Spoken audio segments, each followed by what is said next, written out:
Salut, salut, tu es sur TPMH, touche pas mon histoire, touche pas mon humanité, pour une autre version de l'esclavage. Allez, c'est parti. Nous n'avons à nous occuper ici des esclaves que comme l'un des objets du commerce maritime entre les chrétiens et les Arabes d'Afrique. Des esclaves musulmans provenant du Maghreb se vendaient quelquefois à Gênes, au XIVe siècle encore, soit aux alentours de 1300. Le tarif de la douane de Pise du XVe siècle constate que les esclaves de tout âge et de tout sexe payaient 4 livres à l'entrée et à la sortie de la ville. Au commencement du XVe siècle, on transportait des esclaves des deux sexes, noirs et blancs, de Barbarie en Espagne.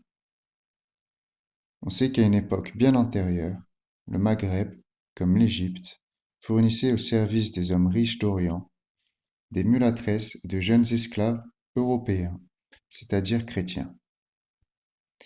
Nous pensons que la vente réciproque d'esclaves entre musulmans et chrétiens, par les voies régulières, dut être extrêmement rare sur les côtes d'Afrique au Moyen Âge. Le grand marché où les sultans d'Égypte achetaient les jeunes esclaves européens qui leur servaient à entretenir la milice des Mamelouks était Constantinople et la mer Noire. Et il faut avouer que les intermédiaires habituels de cette traite infâme étaient presque toujours, nonobstant, les perpétuelles défenses du Saint-Siège, des agents et des marins chrétiens, surtout des Génois. En dehors des faits de guerre qui jetaient sur les marchés publics tant de malheureux prisonniers, la piraterie, largement pratiquée par les chrétiens et les musulmans dans toute la Méditerranée, était aussi une source d'approvisionnement toujours certaine pour les marchands d'esclaves, malgré 1000 entraves. Les traités conclus entre États chrétiens et maghrébins prohibèrent néanmoins, dès le XIIe siècle, et de la manière la plus formelle, la mise en vente d'hommes tombés ainsi en captivité. Du moment où leur nationalité était reconnue, et quelle que fût la cause qui les avait privés de la liberté, ils devaient être libérés ou rachetés par les souverains du pays.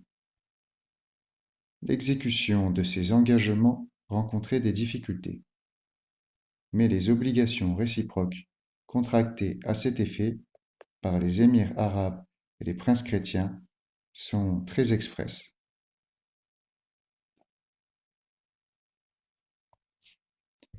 Par ailleurs, en aucun point du continent chrétien, la haine de l'infidèle n'eût fait tolérer de semblables et publiques associations pour le brigandage maritime. Mais la Méditerranée vit parfois des expéditions chrétiennes qui en avaient toutes les conséquences. Sans revenir sur les courses de Henri de Malte et des proscrits génois de 1323, il suffit de rappeler les milliers de cultivateurs et de propriétaires arabes de toutes conditions enlevés à Cabès en 1284, à Djerba en 1310, à Tripoli en 1355 par Muntaner, par Roger et Philippe Doria, et vendu ensuite en Europe comme un vil bétail. La barbarie des temps, l'impuissance des pouvoirs supérieurs perpétuaient un tel état dans tous les pays maritimes. Et cependant, au milieu des préventions et des antipathies entretenues ainsi de part et d'autre, le commerce se maintenait. Il prospérait même à peu près partout. Malgré les dangers de la mer que les navigations en n'espérait même à peu près partout, malgré les dangers de la mer que les navigations en conserve n'éloignaient pas toujours, malgré les difficultés des communications entre peuples étrangers, que l'action des consuls et des gouvernements ne suffisait pas toujours à prévoir ou à aplanir. Nous avons déjà signalé les obstacles rencontrés souvent en Afrique par le commerce chrétien dans le détail de ces opérations.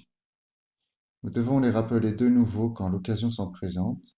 Il ne faudrait pas croire que les discussions entre marchands de nationalités différentes et que les plaintes des marchands européens contre les agents des émirs fussent rares, parce que l'esprit bienveillant des traités tendait à les conjurer.